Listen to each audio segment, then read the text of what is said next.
নিয়ে আপনার ভাবনা কি? বিসমিল্লাহির রহমানির রহিম। আমি গরিব মানুষ, কোনো দল করি না। দল না করার পরেও আমার মনে হয় 2005 সাল হইব। 2005 সালে আমি ধানমন্ডি 32 নম্বরে রিক্সা নিয়ে বসে ছিলাম। সেদিন দেখছিলাম শেখ হাসিনার হাতে জায়নামাজ আছে। সেদিন থেকে আমি শেখ হাসিনাকে ভালোবাসি।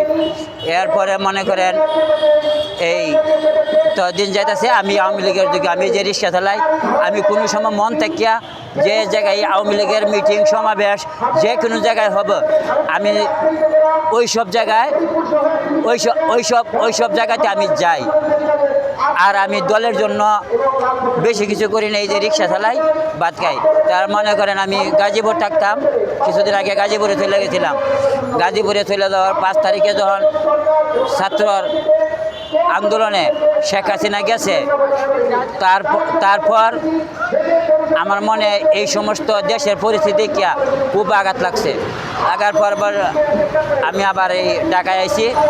আমার মনে এইটুকু দুঃখ, যতদিন পর্যন্ত শেখ হাসিনা না আসবে ততক্ষণ পর্যন্ত আমার ফ্যামিলির সাথে আমি এক হবো না। আর আমি বিশেষ করে চরমনাই হুজুরকে বলবো, আপনি সরাউদ্দিনে বলছিলেন, আপনার নেতাকর্মীরা সরাউদ্দিনে 2022 সালে বলছিল শেখ হাসিনা ফেরাউন। আমি একটা মুসলমানের ঘরের জন্ম, আমি শেখ হাসিনার হাতে জায়নামাজ দেখছি।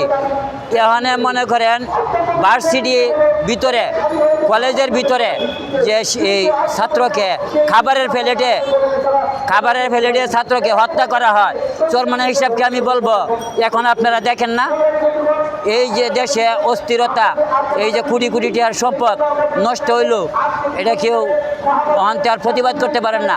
কিন্তু আমি জানি একটা মহিলা যদি যতই শিক্ষিত হোক, 5 ওয়াক্ত নামাজও যদি পড়ে, একটা সুরের ঘরে যদি তার বিয়ে হয়, সেই মহিলাটা সুরের মালেই আনামত রাখে, এই মহিলাটাও ঠিক থাকতে পারে না। যেমনটা মনে করেন এই যে শেখ হাসিনা তার জায়নামাজ আমি দেখছি। এখন হয়তো আওয়ামী লীগের নেতাকর্মীরা বেজাল থাকতেই পারে, বেজাল আছে সব দলেই, আওয়ামী লীগ, বিএনপি, জামাত, সব দলের ভিতরেই বিশৃঙ্খলা আছে। তা আমি এই যে দেখেন, আমি কয়েকদিন আগেও মগবাজার কথা বলতে গিয়া আমি অনেক আঘাত পাইছি। এমনকি আমি মাইরও খাইছি। মাইরও খাওয়ার পর আমি যে গতকালকে আবার হেনে গেছিলাম, এক চার দোকানদার বলছে যে আপনার নাম্বারটা, যারা আপনারা কাপড় দিছিল ওই নাম্বারটা আপনার দিতেন। তা ওই আমার মোবাইল নাম্বারটা ওই সময় দিই নাই, অনেকে আমি দেব, আপনারা বলেন নাম্বার দিব 01743081728। আমি বিএনপির নেতাকর্মীদের ভাইদেরকে সবিনয় অনুরোধ করে বলবো, এখানে দেশের পরিস্থিতি আপনারা দেখা এরপরে আন্দোলন করেন। যেহেতু মনে করেন এই ক্ষমতার লোভ জিয়াউর রহমানও ছাড়ে নাই, শেখ মুজিবও ছাড়ে নাই, খালেদা জিয়াও ছাড়ে নাই, শেখ হাসিনাও ছাড়ে নাই। এই যে একটা ক্ষমতার লোভ পাইছে, সে দেখেন কি করে দেশ কেমনে চালায়। আর তো মনে করেন কোনো জিনিসের দাম কমে নাই,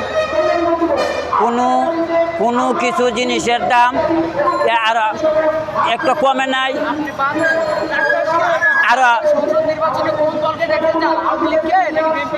যেটা তো মনে করেন আমি যতটুকু আমার সজ্ঞানে যতটুকু কুলায়, আমার সজ্ঞানে আমি যতটুকু বুঝি, শেখ হাসিনা তো ক্ষমতা ছাড়িয়ে যায় নাই। যদি জনগণের ভিতরে এই মামলা তদন্ত করে যদি আসতে পারে তাহলে আসবে, আর যদি না আসে, মামলার মাধ্যমে যদি আইনের মাধ্যমে যদি ফেল হয়ে যায়, তাহলে তো গণতন্ত্রের সরকার একজনকে দিতেই হবে, যাকে খুশি, যাকে জনগণ চাইবে তাকেই দিবে। কিন্তু জনগণ হনে আরও কষ্ট বেশি। আমি বিএনপির ভাইদেরকে বলবো, আপনারা উচ্ছৃঙ্খল করবেন না। আপনারা তারেক জিয়ার কথা শুনেন, খালেদা জিয়ার কথা শুনেন, শুই না আপনারা ওই দুজনের মুখের দিকে তায়া ওরা উপদেষ্টারা যা বলবে আপনারা তা করেন।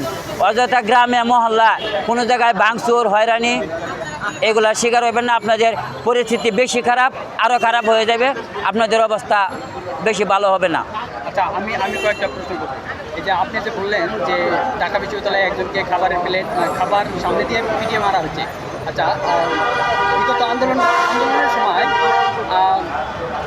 প্রায় 700+ ছাত্রকে যে গুলি করে মারা হয়েছে, ওই একজন ছাত্র আর এই 700+ ছাত্রর মানে মূল্যটা কি সমান নাকি?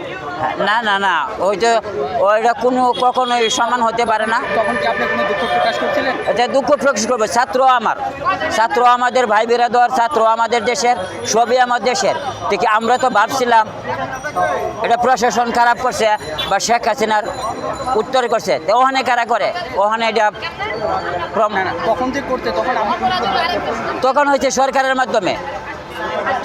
সরকারের মাধ্যমে, এখনকার মাধ্যমে হয়। ধন্যবাদ আপনাকে।